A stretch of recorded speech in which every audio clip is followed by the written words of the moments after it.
Hi, can I get your name, please? Lakeisha Miner, And what job would you be applying for today? Director of Homeowner Services. All right. So, can you tell me a little bit about yourself? Sure. What would you like to know? My work history, educational background, Just, personal history. just tell me about yourself. Anything. Well, um, I am married. I have a daughter who's a senior at North Carolina Central University. Um, she'll be graduating soon. Eagles, Eagle Pride. I I will graduate from North Carolina Wesleyan College in December of 2014 with, I'm sorry, December of 2019 with my bachelor's in business. I am considering pursuing my MBA in Wesleyan recently became accredited for the MBA program. Um, I enjoy traveling with my family and cooking. Okay. How about your work? Tell me a little bit about that. My current occupation? Yes. Well, currently I work with people that visit our organization, and they are people that are interested in purchasing their home. Many of the applicants and families that we work with are first time home buyers ever in their families. So we work with them very closely with identifying any other resources that they need outside of financial education and hands-on maintenance training to prepare them for home ownership. I also um, underwrite the loans, so I qualify them. So you must have income in order to qualify for the homeownership program. And I work with the families anywhere between 12 to 24 months to get them ready to buy a house. Okay. How did you hear about this position? A friend. I've made many contacts through my work, through my current work, um, and so just kind of word of mouth. Okay. What do you know about the company? Well, I do know that you guys are a nonprofit organization, which I'm very passionate about. I love that one of the main goals with the nonprofit sector is that you guys are people focused and not so much bottom line. I do understand that it takes financial resources to make the organization work, but the ultimate goal is to serve the people. So I really appreciate that. I really appreciate that, you know, you guys have more than 85%, 85 cents on the dollar of your fundraising that goes towards your programs. So that's really attractive as well. And why do you want this job? Well, I'm looking for a change. I believe that I have a lot to offer in way of being able to relate to um, the community, being able to relate to the people that you serve, but also to the community. I've been a Durham native now for almost 30 years, and I do consider Durham my home. I'm very passionate about helping those in need and just really adding to the growing population of Durham. And why should we hire you? Why should you hire me? Um, because I'm the best person for the job. I'm most qualified. I live in the community, so there is no commute. I'm here local. I'm very familiar with the needs of people. I've been able to work pretty closely with them through my work, not only um, at Habitat, but also my work with the City of Durham and Durham Housing Authority, Dress for Success, and just many other connections that I've been able to make in the community. Um, and you need a strong leader in that position. You need someone that will be able to come in, be innovative, while also being mindful of the bottom line. Um, but ultimately get the job done and make sure that the community has what they need. what they come through your door looking for. What are your greatest professional strengths? Um,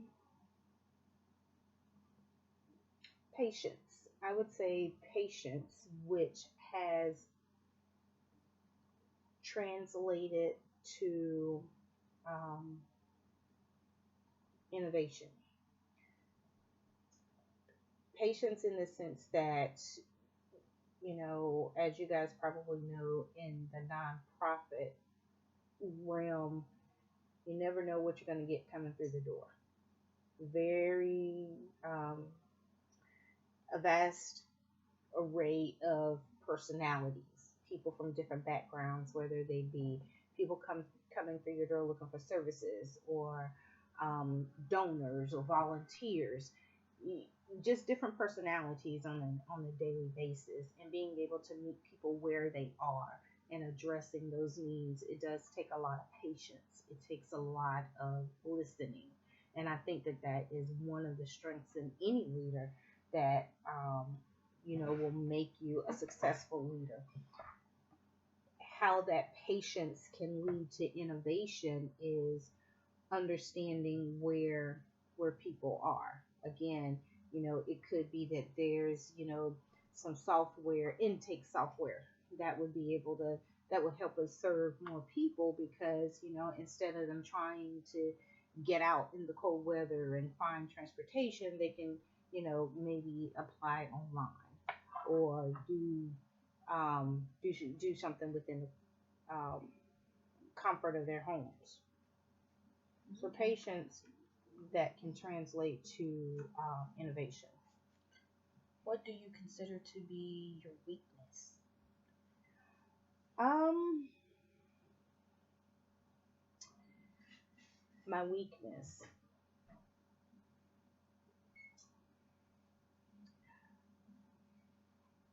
One of my weaknesses, which is ironically actually one of my strengths as well, and that is being highly compliant, which can at times lead to being spending a little more time being highly compliant often has me being mindful of my time management, because I am so highly compliant. Double checking my T's and making sure they're crossed, double checking my I's and make sure that they're dotted, um, for protection not only for the organization but for myself as well. Um, and again, that leads to constantly being mindful of time management. Okay. Right. Um, Tell me about a challenge or conflict you've had faced at work, and how have you dealt with it? Hmm.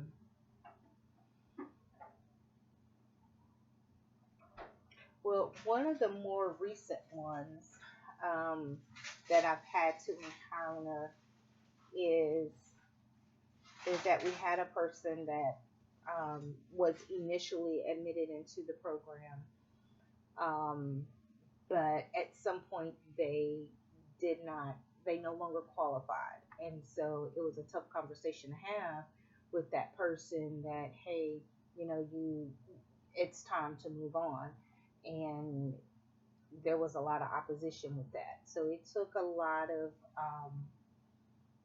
it has taken a lot of patience. It has taken a lot of understanding and learning to respect that person where they are, because in my current role I still have an obligation and a protection to the organization, but also I see this person as a human who has a need right now, and they're really having difficulty understanding that these are the things that have led up to you no longer being able to be a part of the program, and so it's time to move on.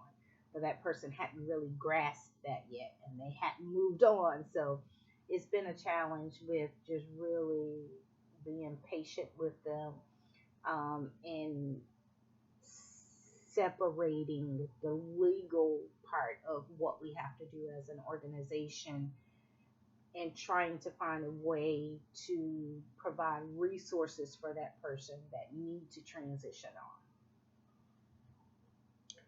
What type of work environment do you prefer? on. Organized. I work best in organization. I work best in cleanliness. I work best in um,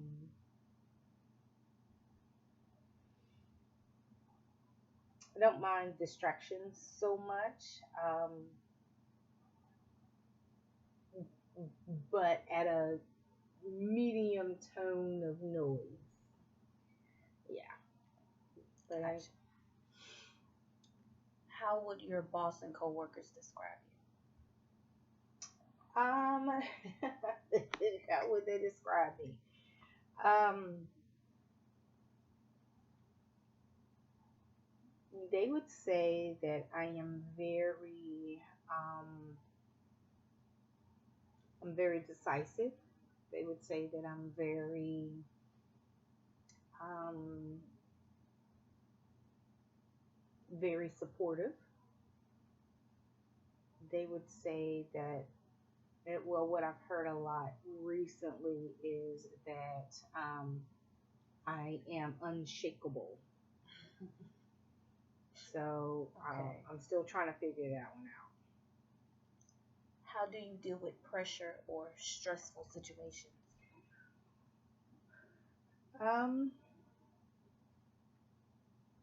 It's not very often that I have a lot of, I welcome a lot of stress because I deal with it pretty well. Um, but um, I do a lot of different breathing techniques.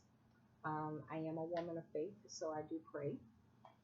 Um, and I try not to figure everything out at one time. I can take it day for day. I am a thinker, so I like to think about stuff. Um, I, I'm I'm not a reactive person. Um, I like to think about things and gather ideas and information um, before moving to the next thing. But as far as how that correlates with dealing with stress, I just try not to think about it until I actually have to deal with it. And by that time, I would have gathered all my information or, been able to think through things a lot more. Um, and being organized helps me with stress as well. Hmm. What are your salary requirements? $150,000 a year plus benefits. I want my insurance paid for, my health insurance, my dental insurance, my long term disability, my short term disability. I would also like insurance paid for my family, for my husband and my daughter as well, with a 10% 401k match. Oh, and a company car.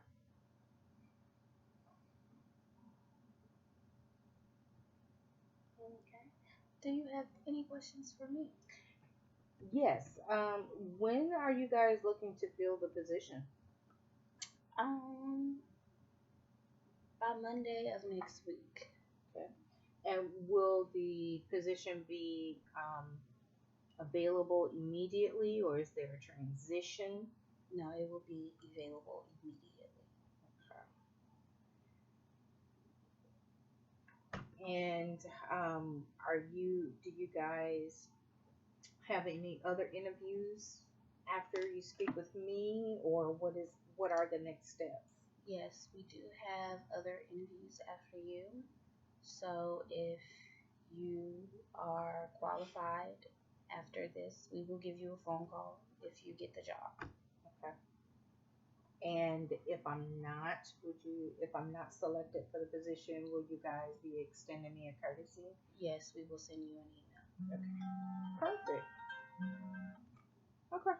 Mhm. Well, thank you so much for your time. Well, thank you. This concludes our interview and have a great day. All right.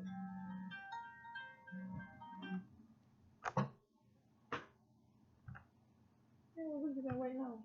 No, that's exactly what I've been waiting on. Uh,